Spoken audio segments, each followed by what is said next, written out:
Hello दोस्तों, Momal classes YouTube channel में आप सभी का स्वागत है। दोस्तों, आरपीएससी फर्स्ट ग्रेड शिक्षक भर्ती परीक्षा परीक्षा तिथि 26 जून 2025 फर्स्ट पेपर की दोस्तों आज मैं आपको बिल्कुल सटीक आंसर की है वो बताने जा रहा हूँ। सबसे तेज आप अपना स्कोर भी है वो साथ ही चेक कर सकते हैं और कमेंट में आपको बताना है कि आपके कितने प्रश्न है वो सही हो रहे हैं, ताकि दोस्तों कट ऑफ है वो जारी की जा सके। मोमल क्लासेस यूट्यूब चैनल को अगर आपने अभी तक सब्सक्राइब नहीं किया तो सब्सक्राइब जरूर कर ले, बेल आइकन को दबाएं ताकि नोटिफिकेशन है वो आप सभी के पास में निरंतर पहुंचता रहे। क्लास को लाइक नहीं किया तो क्लास को लाइक करें और अपने दोस्तों के पास में शेयर जरूर करें। तो चलिए दोस्तों शुरू करते हैं फर्स्ट पेपर के आंसर की। देखिए पहला प्रश्न है, 30 अप्रैल 2025 को Ramanujan journey of a great mathematician नामक पुस्तक का विमोचन किया गया। तो दोस्तों किसके द्वारा किया गया? तो ये भारतीय राष्ट्रीय अभिलेखागार द्वारा किया गया। यहाँ पर 4 नंबर का ऑप्शन बिल्कुल सही उत्तर हो जाएगा। सेकंड नंबर का प्रश्न इसमें देखिए, खेलो इंडिया यूथ गेम्स 2025 में राजस्थान के खिलाड़ी द्वारा बनाए गए नवीन रिकॉर्ड के लिए निम्न कथनों पर विचार कीजिए तथा सही विकल्प का चयन कीजिए। दोस्तों यहाँ पर देखिए कथन ए में दे रखा है, राजस्थान के हंसराज दायल ने डिस्कस थ्रो 1.0 केजी में नया रिकॉर्ड बनाया है। तो दोस्तों ये अपना क्या हो जाएगा? गलत हो जाएगा, क्योंकि दोस्तों इन्होंने 1.5 केजी में भाग लिया था 18 वर्ष से ऊपर की उम्र 3 की। कथन भी देखिए, हंसराज दायल ने डिस्कस थ्रो में नया रिकॉर्ड बनाया है, 68.18 मीटर रहा। तो ये गलत हो जाएगा। तो दोस्तों इनका रहा था 63.18 मीटर रहा था। तो ये दोनों ही गलत हो जाएंगे। तो यहाँ पर इसका राइट आंसर हो जाएगा 2 नंबर का ऑप्शन बिल्कुल सही, ए और बी दोनों असत्य है। आगे देखिए 3 नंबर का प्रश्न है, उष्माक्षेपी अभिक्रिया का उदाहरण है। उष्माक्षेपी अभिक्रिया का उदाहरण कौन सा है? तो वो है दोस्तों सूर्य प्रकाश की उपस्थिति में सिल्वर क्लोराइड की का सिल्वर तथा क्लोरीन में वियोजन। यहाँ पर 2 नंबर का ऑप्शन बिल्कुल सही उत्तर हो जाएगा। आगे देखिए यहाँ पे 4 नंबर का प्रश्न है, कार्बन के एक अपर रूप फुलरीन में होते हैं। कार्बन के एक अपर रूप फुलरीन में होते हैं। दोस्तों इसका राइट आंसर हो जाएगा वो है इसमें देखिए 20 6 सदस्य वलय तथा 12 5 सदस्य वलय। तो यहाँ पर इसमें जिसने भी ये 4 नंबर का ऑप्शन किया है उन सभी का मित्रों सही है। आगे देखिए 5 नंबर का प्रश्न है, इसमें देखिए W1 बाहर की एक वस्तु W2 बाहर की एक चेन के द्वारा किसी कमरे की छत से लटकाई जाती है। छत चेन को किस बल से खींचती है? तो बताइए किस बल से? तो दोस्तों ये W1 प्लस W2 बल से। ठीक है, यहाँ पर जिसने भी 1 नंबर का ऑप्शन किया है उन सभी का सही है। 6 नंबर का प्रश्न इसमें देखिए, यदि एक कार का द्रव्यमान 2000 केजी है तो कार का वेग 10 मीटर सेकंड -1 से 20 मीटर सेकंड -1 तक बढ़ाने में किया गया कार्य होगा। तो दोस्तों यहाँ पर 300 केजी जिसने भी किया है उन सभी का 300 केजी इसका बिल्कुल सही उत्तर हो जाएगा। 1 नंबर का ऑप्शन बिल्कुल सही। 7 नंबर का प्रश्न इसमें देखिए, मस्तिष्क का वह भाग जो शरीर की सह स्थिति तथा संतुलन बनाए रखने के लिए उत्तरदायी है। तो वो है दोस्तों इसमें अनुमस्तिष्क। यहाँ पर इसमें 4 नंबर का ऑप्शन राइट आंसर हो जाएगा अनुमस्तिष्क। नेक्स्ट है आगे देखिए यहाँ पे 8 नंबर का प्रश्न है, राजस्थान में विधानसभा के निर्वाचन हेतु मतदान का समय निम्नलिखित में से कौन नियत करता है?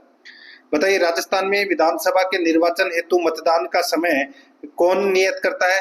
तो सीधी सी बात हो जाएगा भारत का निर्वाचन आयोग। तो यहाँ पर इसमें राइट आंसर हो जाएगा वो है दोस्तों भारत का निर्वाचन आयोग। 3 नंबर ऑप्शन बिल्कुल सही।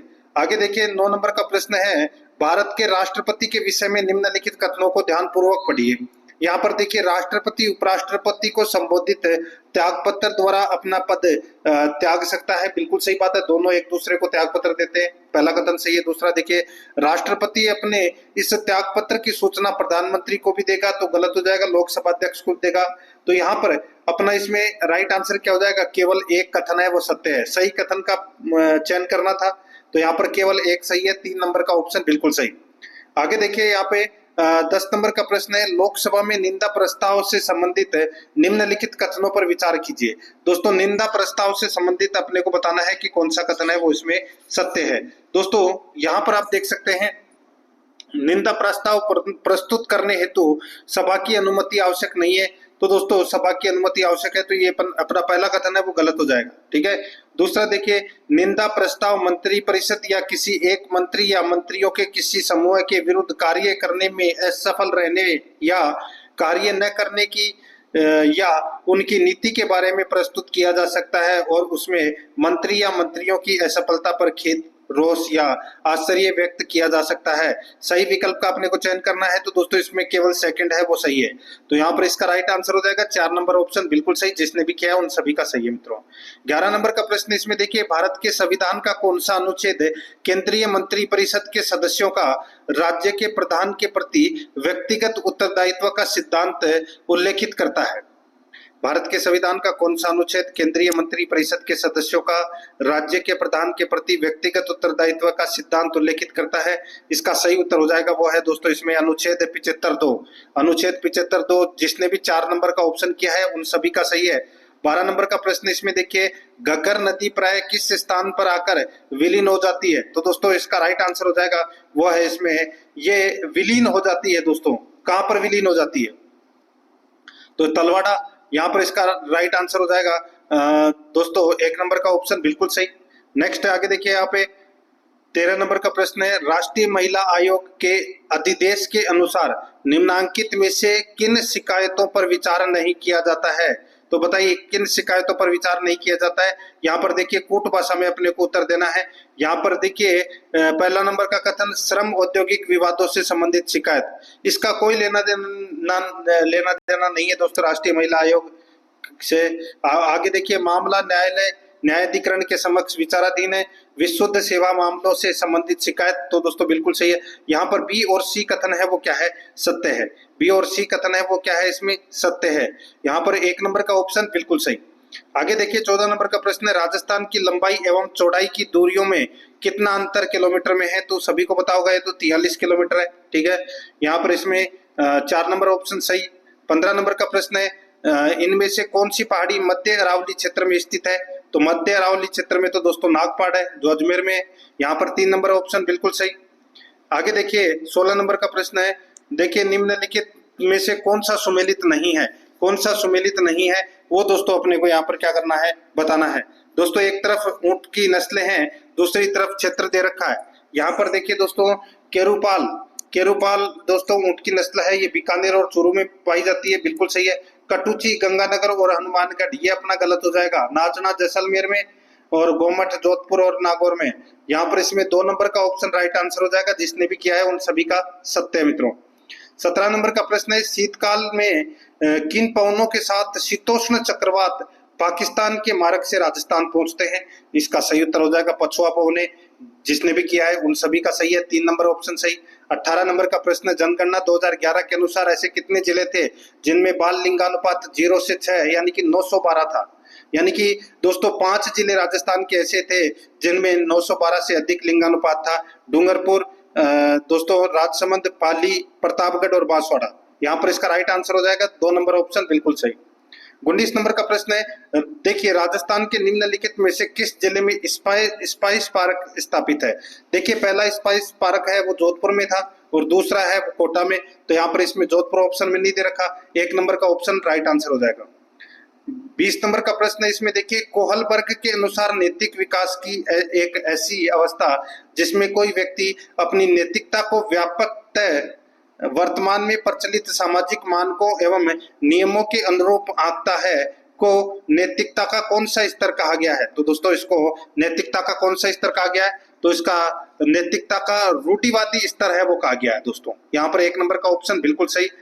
21 नंबर का प्रश्न है, राजस्थान में निम्नलिखित में से कौन सा रॉक फॉस्फेट खनन का भंडार नहीं है?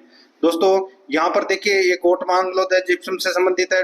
बाकी दोस्तों डाकन कोटड़ा, बिरमानिया और मटून ये तीनों दोस्तों रॉक फॉस्फेट से संबंधित है। तो यहाँ पर इसका राइट आंसर हो जाएगा 1 नंबर ऑप्शन बिल्कुल सही। 22 नंबर का प्रश्न, इसमें देखिए प्रस्तावित ग्रीन एनर्जी कॉरिडोर राजस्थान के कुल कितने जिलों से होकर गुजरेगा? ये दोस्तों राजस्थान के 5 जिलों से होकर गुजरेगा, 4 नंबर का ऑप्शन बिल्कुल सही। आगे देखिए निम्नलिखित में से किन स्थान पर सूती वस्त्र उद्योग स्थित नहीं है? देखिए सूती वस्त्र उद्योग है वो जालौर में नहीं है, बाकी उदयपुर, भीलवाड़ा और ब्यावर में है। यहाँ पर 2 नंबर ऑप्शन सही। 24 नंबर का प्रश्न है, बांडुरा के अनुसार अवलोकनात्मक अधिगम हेतु 4 परिस्थितियां आवश्यक है। इन परिस्थितियों का सही क्रम क्या है? तो दोस्तों इन परिस्थितियों का जो सही क्रम है वो है दोस्तों इसमें अवधान, धारण, पुनरुत्पादन और अभिप्रेरणा। यहाँ पर इसमें 2 नंबर का ऑप्शन बिल्कुल सही उत्तर हो जाएगा।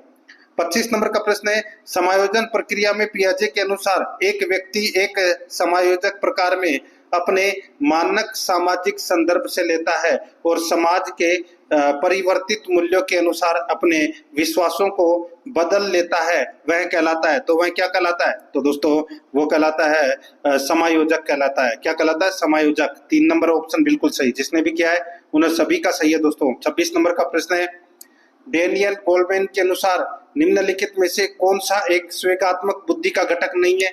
तो दोस्तों बुद्धि का घटक, दोस्तों यहाँ पर स्वेगात्मक बुद्धि का घटक आत्मसम्मान नहीं है।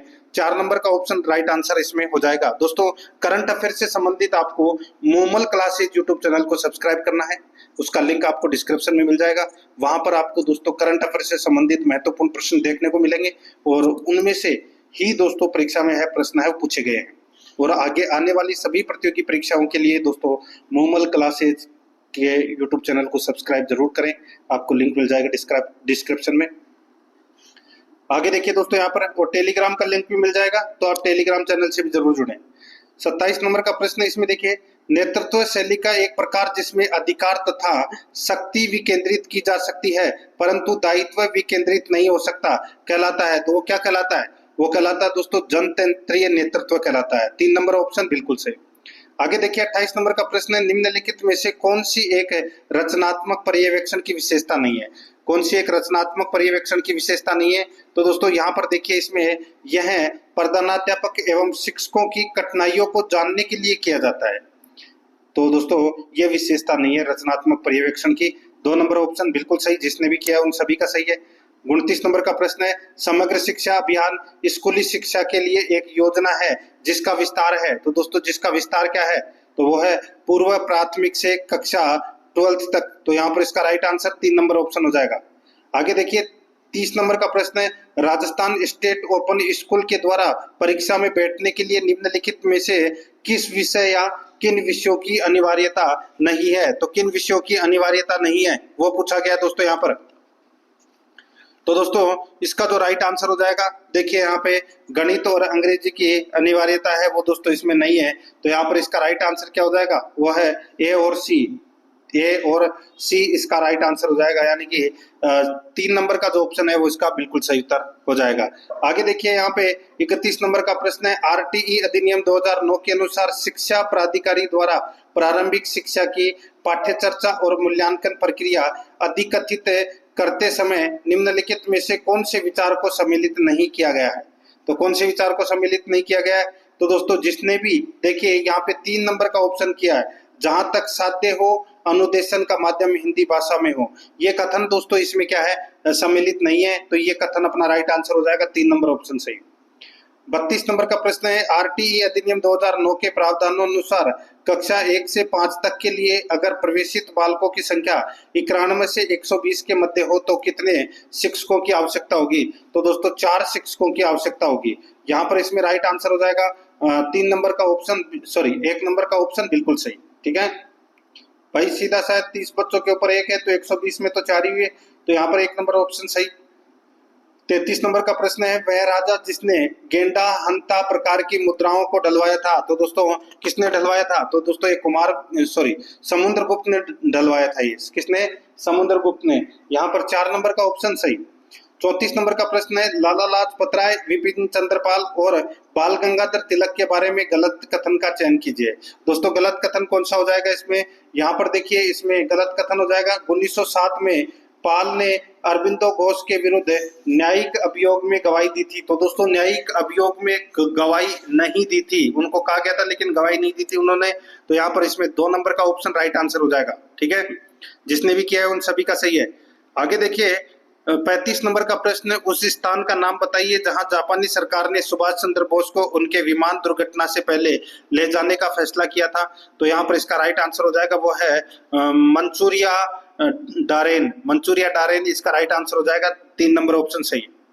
आगे देखिए 36 नंबर का प्रश्न है, 1593 में बीकानेर के राय सिंह की सेवा से प्रसन्न होकर अकबर ने उन्हें वर्तमान गुजरात में किस स्थान की जागीर प्रदान की थी? तो इसका राइट आंसर हो जाएगा, बताइए किस स्थान की जागीर प्रदान की थी? राइट आंसर हो जाएगा इसमें दोस्तों जूनागढ़ जूनागढ़ की जागीर प्रदान की थी। तो यहाँ पर 2 नंबर ऑप्शन बिल्कुल सही।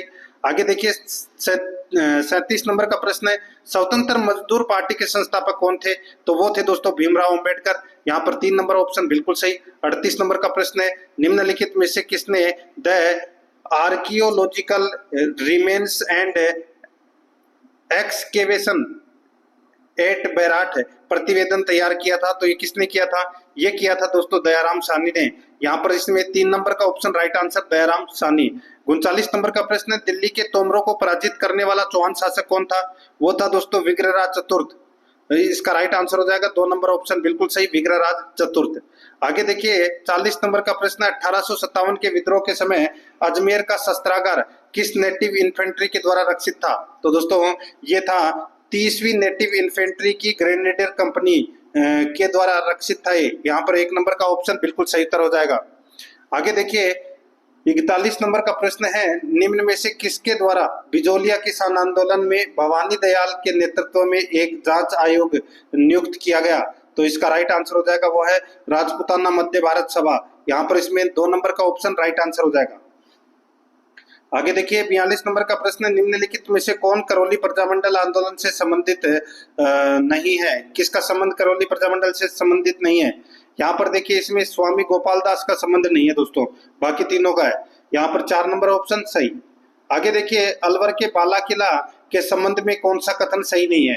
तो दोस्तों कौन सा कथन सही नहीं है? तो इसमें देखिए इसमें 15 बड़े और 52 छोटे बुर्ज है। 52 नहीं दोस्तों, इसमें 15 बड़े और 51 छोटे बुर्ज है, बाकी इसमें सारे सही है। तो यहाँ पर इसमें 3 नंबर का ऑप्शन राइट आंसर हो जाएगा।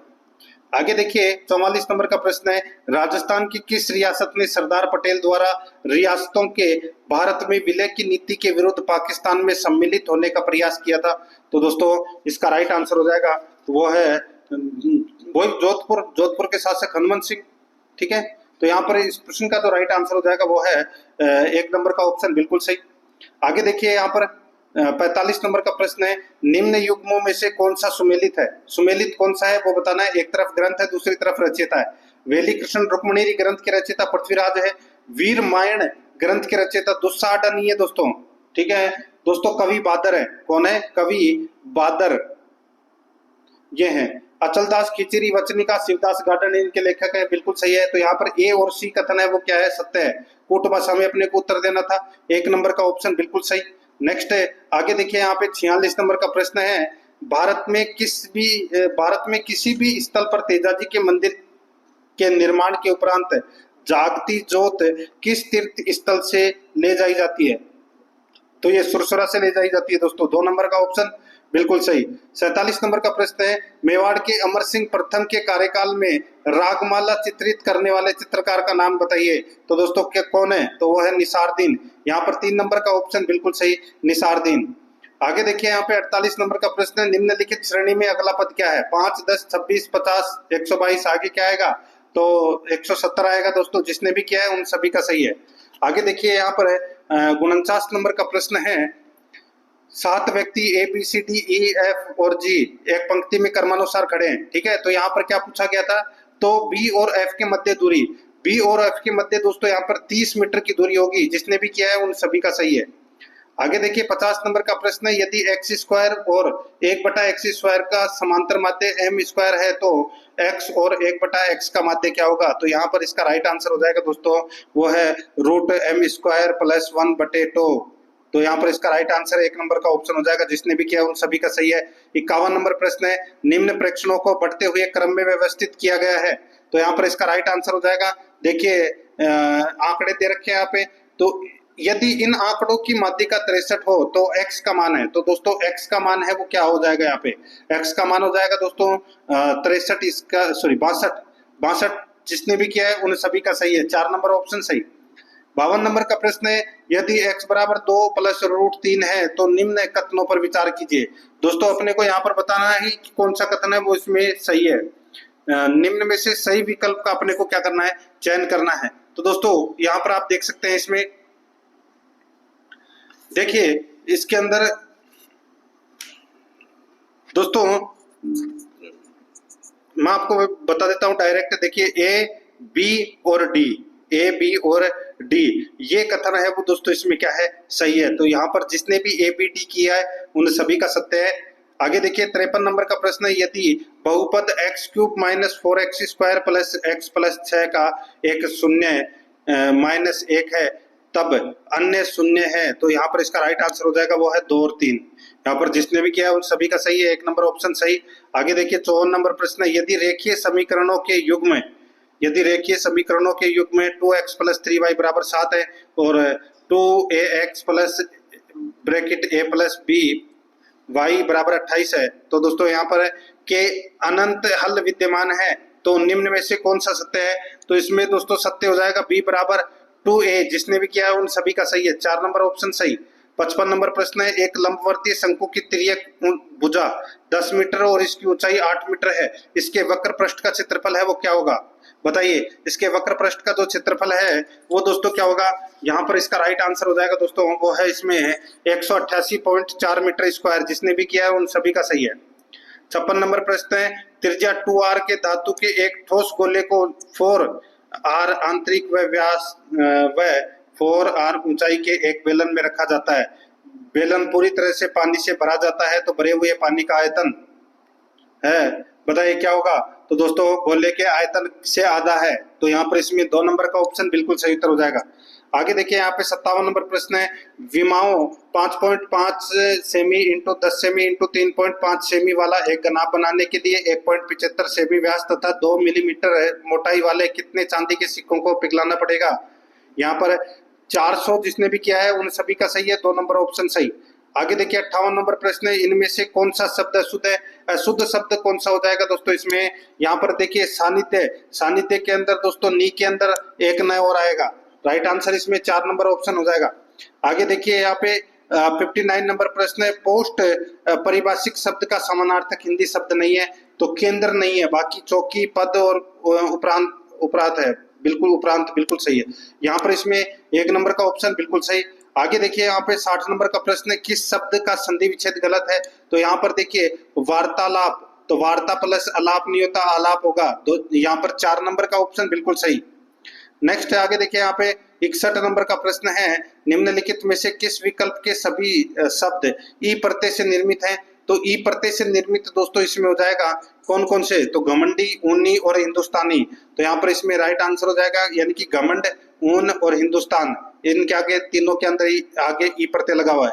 आगे देखिए 62 नंबर का प्रश्न, निम्नलिखित में विलोम युग्म नहीं है, विलोम युग्म कौन सा नहीं है, तो देखिए नरसंगिक प्राकृतिक, नरसंगिक प्राकृतिक, इसमें 3 नंबर का ऑप्शन राइट आंसर हो जाएगा। नरसंगिक का विलोम कृत्रिम होता है, प्राकृतिक नहीं होता। आगे देखिए 68 नंबर का प्रश्न है, राजस्थान के बजट 2025-26 के अनुसार मुख्यमंत्री अमृत आहार योजना में 3 से 6 वर्ष के बच्चों के अतिरिक्त पोषण हेतु सप्ताह में कितने दिवस दूध उपलब्ध करवाने की घोषणा की गई है, राइट आंसर हो जाएगा, बताइए दोस्तों। ये करंट अफेयर से संबंधित क्वेश्चन है, 5 दिवस इसका राइट आंसर हो जाएगा। ये मैंने आपको करंट अफेयर में बता रखा है दोस्तों। आप मूमल क्लासेस यूट्यूब चैनल को सब्सक्राइब जरूर करें, वहां पर आपको करंट अफेयर से संबंधित है प्रतिदिन मासिक साप्ताहिक करंट अफेयर के प्रश्न है वो सिर्फ और सिर्फ करंट अफेयर के प्रश्न है वो वहां पे देखने को मिलेंगे, ठीक है। और आराध्य आरएस एकेडमी के साथ में तो जुड़े ही रहना है आपको, और टेलीग्राम चैनल को जरूर दोस्तों लिंक दे दूंगा मैं आपको टेलीग्राम चैनल का डिस्क्रिप्शन में, तो आप वहां जाकर टेलीग्राम चैनल से जरूर जुड़े। 69 नंबर का प्रश्न है, निम्नलिखित कथनों पर विचार कीजिए। दोस्तों यहाँ पर देखिए मैं आपको बता देता हूँ डायरेक्ट ही कौन सा कथन इसमें सत्य है। सही कथन बताना, तो इसमें केवल 2 सत्य है। सम्मेलन का मुख्य विषय भारतीय अंतरिक्ष नीति का कार्यान्वयन, स्थिति और भविष्य की दिशा था, बिल्कुल सही है। यहाँ पर 2 नंबर का ऑप्शन राइट आंसर हो जाएगा, केवल 2। यहाँ पर 4 नंबर ऑप्शन बिल्कुल सही। आगे देखिए 70 नंबर का प्रश्न है, मार्च 2025 में केंद्र सरकार की स्वदेश दर्शन 2.0 योजना के अंतर्गत राजस्थान के किस मंदिर को विकास कार्यों के लिए 8,787 लाख की स्वीकृति मिली है, तो यहाँ पर इसका राइट आंसर हो जाएगा दोस्तों वो है इसमें श्री खाटू श्याम मंदिर सीकर हो, तो यहाँ पर इसमें 2 नंबर ऑप्शन सही। 71 नंबर का प्रश्न है, अप्रैल 2025 में त्रिकोमाली को एक ऊर्जा केंद्र के रूप में विकसित करके क्षेत्रीय ऊर्जा सहयोग को बढ़ावा देने के लिए एक समझौता ज्ञापन पर हस्ताक्षर किए गए हैं। भारत और श्रीलंका के अलावा इस समझौता ज्ञापन पर हस्ताक्षर करने वाला अन्य कौन सा देश है? तो भारत और श्रीलंका के अलावा दोस्तों संयुक्त अरब अमीरात है हस्ताक्षर करने वाला। 2 नंबर ऑप्शन सही। 72 नंबर का प्रश्न है, अप्रैल 2025 में थाईलैंड द्वारा आयोजित 6वें बिम्स्टेक शिखर सम्मेलन का विषय क्या था? तो दोस्तों इसका विषय था बिम्स्टेक मानव संसाधन अवसंरचना संगठित विकास के लिए। नहीं, ये नहीं था दोस्तों। तो क्या था? यहाँ पर देखिए बिम्स्टेक समृद्ध लचीला और खुला। बिम्स्टेक समृद्ध लचीला और खुला 4 नंबर का ऑप्शन राइट आंसर हो जाएगा दोस्तों इसका। आगे देखिए आप 73 नंबर का प्रश्न है, अप्रैल 2025 में राजस्थान में ग्रीन जस्टिस हरित न्याय पर कॉन्फ्रेंस कहाँ हुई? तो दोस्तों ये नाथद्वारा में हुई। 4 नंबर का ऑप्शन बिल्कुल सही। आगे देखिए मार्च 2025 में भारत के पहले सिकल सेल वेलनेस हब का शुभारंभ राजस्थान के किस जिले में किया गया? तो ये किया गया दोस्तों उदयपुर में। 4 नंबर का ऑप्शन बिल्कुल सही। 75 नंबर का प्रश्न है, राष्ट्रीय युवा पुरस्कार 2021-22 और विकसित भारतीय युवा संसद पुरस्कार 2025 के संबंध में निम्नलिखित कथनों पर विचार करें। तो दोस्तों यहाँ पर आप देख सकते हैं राजस्थान की रिया गुप्ता को सत्र के दौरान उठाए गए सबसे व्यवहारिक और विचारों उत्तेजक प्रश्न के लिए विकसित भारत युवा संसद पुरस्कार 2025 से सम्मानित किया गया।